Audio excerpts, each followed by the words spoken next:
जनसेवकाचा जनसंवाद या कार्यक्रमात आमदार संजय केळकर यांच्याकडे अनेक तक्रारी प्राप्त झाल्यात. त्यामध्ये विकासकांनी केलेली घरासंदर्भातली फसवणूक, रेशनिंग ऑफिस याबाबत विषय, शैक्षणिक विभाग, पाणी, त्याचबरोबर विविध विषय याबाबत तक्रारी आमदार संजय केळकर यांच्याकडे प्राप्त झाल्या आहेत. मुंबई महानगरपालिकेकडून ठाण्याकरिता माझ्या पाठपुरामुळे 5 MLD पाणी वाढवून मिळालं होतं. त्यामुळे घोडबंदर वासियांना पुरेसे पाणी मिळत होतं.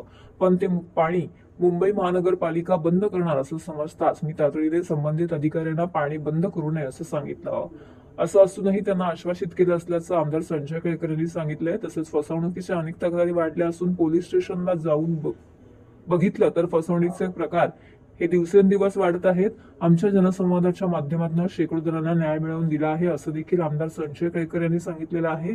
तर नागरिकांना या संपूर्ण फसवणुकीपासून सतर्क राहण्याचं आवाहन देखील जनसेवक आमदार संजय केळकर यांनी केलेलं आहे. एवढंच नव्हे तर माझीवाडा गावातील नाना नानी उद्यान ज्येष्ठ नागरिक आणि लहान मुलांसाठी संरक्षित ठेवण्याचा लढा देखील त्यांचा यशस्वी झालेला आहे. नाही, आज आता एवढा धोधो पाऊस पडत असून देखील सकाळपासून एकामागे एक निर्णय अडचणीत असलेले काही समस्या, काही निवेदनं घेऊन लोक आले. मुंबईहूनही काही प्रश्न जे आहेत ते या ठिकाणी मांडले गेले बीएमसीच्या संबंधामध्ये. बीएमसीच्या कडनं आपल्याला पाणी जे मिळतं ठाण्याला, तर ते पाणी आपल्याला काही MLD अधिकचं मिळावं म्हणून मी स्वतः प्रयत्न केले होते आणि ते आपल्याला मिळालंही होतं.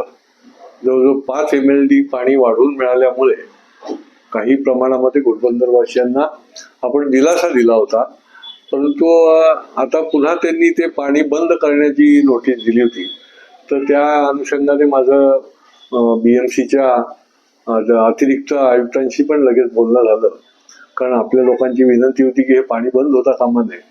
तर त्यांनी पण आश्वासित केलं की हे आम्ही चालू ठेवू आणि तुमचं जे पाणी बंद करण्याची जी नोटीस दिलेली आहे तर ती आम्ही योग्य वेळेला मागे घेऊ. आता जे चालू आहे ते चालू ठेवू.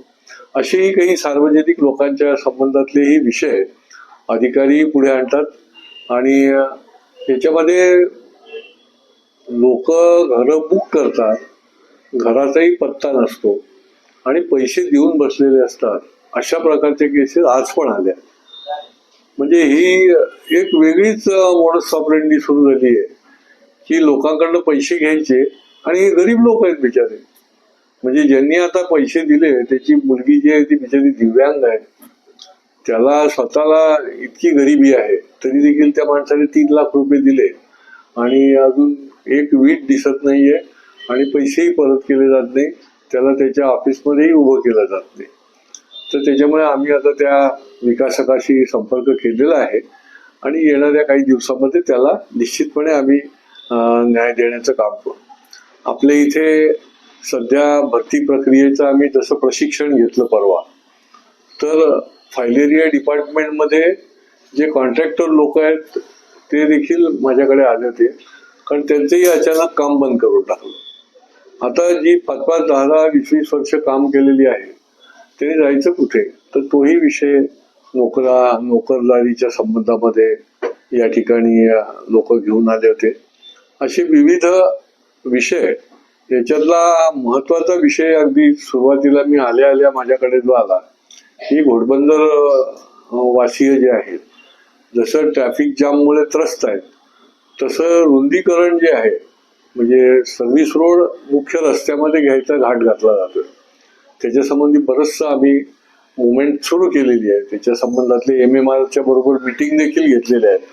परंतु त्यांनी पुन्हा एकदा या ठिकाणी त्यांचा निवेदनं दिली. जवळजवळ 10 असोसिएशनच्या लोकांनी येऊन पुन्हा ते निवेदनं दिले. त्याचंही पुढच्या काळामध्ये आम्ही मार्ग काढतो.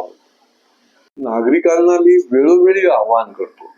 म्हणजे विद्यार्थ्यांची तर एवढी मोठी फसवणूक होते की नोकरी ज्यांना पाहिजे तर बेरोजगार मंडळींना फार मोठ्या प्रमाणामध्ये या ऑनलाईनच्या माध्यमातून फसवलं जाते.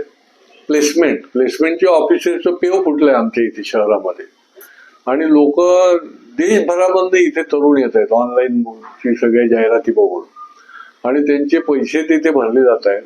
नोकरीचाही पत्ता नाही आणि पैसेही परत त्याला मिळत नाही.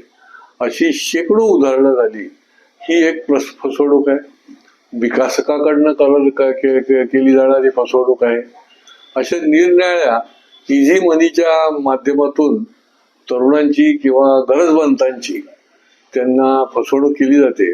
तर माझं आवाहन आहे की याच्यामध्ये कुठलंही आमिष, जसं अमुक एक रक्कम भरली की आम्ही जास्तीचं व्याज देऊ असं आमिष दाखवलं जातं. लोक बिचारे अख्खं त्यांची नोकरीचे सगळे पैसे जे आहेत ते त्याच्यामध्ये टाकतात. तर आपण कुठे ना कुठे योग्य त्या ठिकाणी, आणि कुठेच नाही तर पोलीस स्टेशनला आपण जाऊन चौकशी करा. ही फसवणूक वाढलेली आहे आणि लोकांची लाखो रुपयाच्या फसवणुकी ज्या आहेत त्या ठिकाणी झालेल्या आपल्याला बघायला मिळत आहेत. आणि त्या दृष्टीने देखील मी हे आवाहन करतो,